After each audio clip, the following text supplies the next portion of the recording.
Hello friends, hope you are all doing well. ഇന്ന് നമ്മുടെ കൂടെ ജോയിൻ ചെയ്യുന്നത് ശ്രീനാഥാണ്. നമ്മളിന്നൊരു ഡിഷ് ഇവിടെ ട്രൈ ചെയ്യാൻ പോവാണ്. അൽഫാമാണ് നമ്മളിവിടെ ട്രൈ ചെയ്യാൻ പോകുന്നത്. ഞങ്ങൾ രണ്ടുപേരും രണ്ട് ടൈപ്പ് അൽഫാം ചെയ്ത് നോക്കാമെന്ന് വിചാരിക്കുകയാണ്. രണ്ട് ടൈപ്പ് ഓഫ് മാരിനേഷനാണ് ഉദ്ദേശിക്കുന്നത്. നമുക്ക് എങ്ങനെ ചെയ്യാമെന്ന് നമുക്ക് നോക്കാം.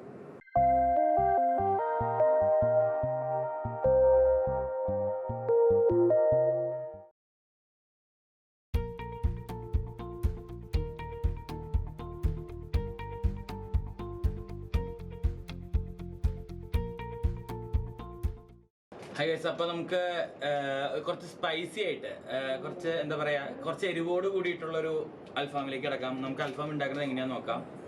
ഓക്കെ, അപ്പോൾ നമുക്ക് നന്നായിട്ട് ചിക്കൻ സ്കോർ ചെയ്തെടുക്കാം ഫസ്റ്റ് തന്നെ. അതിനുശേഷം കുറച്ച് ഉപ്പും നന്നായിട്ട് ക്രഷ് ചെയ്ത കുരുമുളകും ആഡ് ചെയ്ത് കൊടുക്കാം.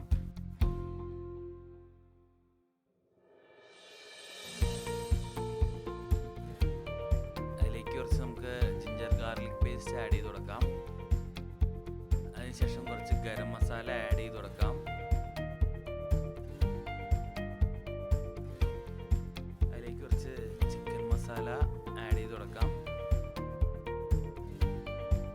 കുറച്ച് കാശ്മീരി ചില്ലി ആഡ് ചെയ്ത് കൊടുത്തിട്ട് നന്നായിട്ട് ലെമൺ ജ്യൂസ് ആഡ് ചെയ്ത് കൊടുക്കാം.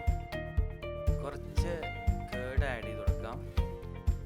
അതിനുശേഷം നന്നായിട്ട് മാരിനേറ്റ് ചെയ്യാൻ നമുക്ക് നമ്മൾ സ്കോർ ചെയ്ത ഭാഗത്തൊക്കെ നന്നായിട്ട് രീതിയിൽ മാരിനേറ്റ് ചെയ്ത് കൊടുക്കാം. അതിനുശേഷം നമുക്കൊരു 20 മിനിറ്റ്സ് മാരിനേഷന് കൊണ്ട് വയ്ക്കാം. നമ്മുടെ സെക്കൻഡ് മാരിനേഷൻ എങ്ങനെയാണ് ചെയ്യുന്നതെന്ന് നമുക്കൊന്ന് നോക്കാം. നമ്മൾ ചിക്കൻ തൈസ് ആണ് ഇവിടെ എടുക്കുന്നത്. ചിക്കൻ തൈസ് നമുക്ക് നന്നായിട്ട് സ്കോർ ചെയ്ത് കൊടുക്കാം. സ്കോർ ചെയ്തിട്ട് നമുക്ക് അതിലോട്ട് സോൾട്ട് ആൻഡ് പെപ്പർ സീസൺ ചെയ്യാം. അതിലോട്ടേക്ക് നമുക്ക് garlic powder, dried oregano leaves, za'atar spice mix, dried തൈംസിന്റെ ലീവ്സ് നമുക്ക് ആഡ് ചെയ്ത് കൊടുക്കാം. അതിലോട്ടേക്ക് നമുക്ക് ഇംഗ്ലീഷ് മസ്റ്റർഡ് പേസ്റ്റ് ആഡ് ചെയ്യാം.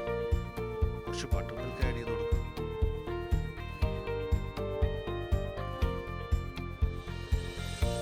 കുറച്ച് ഓണിയൻ പൗഡർ, പിന്നെ നമുക്ക് കുറച്ച് ഒലിവ് ഓയിൽ ആഡ് ചെയ്ത് കൊടുക്കാം.